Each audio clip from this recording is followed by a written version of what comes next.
আমাদের হলুদ মালটা বা যে সাইটাসি ফ্যামিলির যে মালটাগুলো আছে বা কমলার সবচেয়ে বড় সমস্যা হচ্ছে আমরা জানি যে রসটা শুকিয়ে যায় যখন আমরা এই যে উপরের পাটটা যখন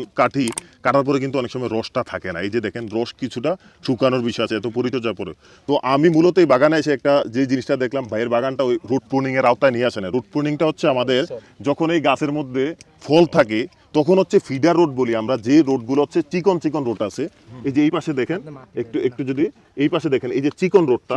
সেটাকে আমরা ফিডার রোড বলতে পারি, মানে যেটা পুষ্টিটা নিয়ে যায় গাছ থেকে। আর এই যে দেখেন একটা মোটা রোড, প্রায়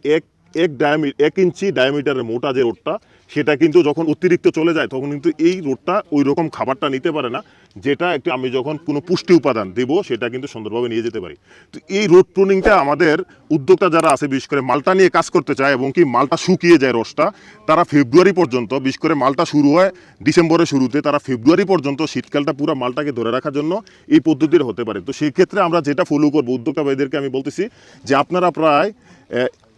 এক হাত দূরে বা ধরেন 1.5 থেকে 2 ফিট দূরবর্তী যে জায়গা আছে, এই জায়গা হচ্ছে এই যে মোটা রোডটা 1.5 হাত দূরে যে সার্কেল আছে, এই সার্কেলে যতটা শিকড় 1 ইঞ্চি থেকে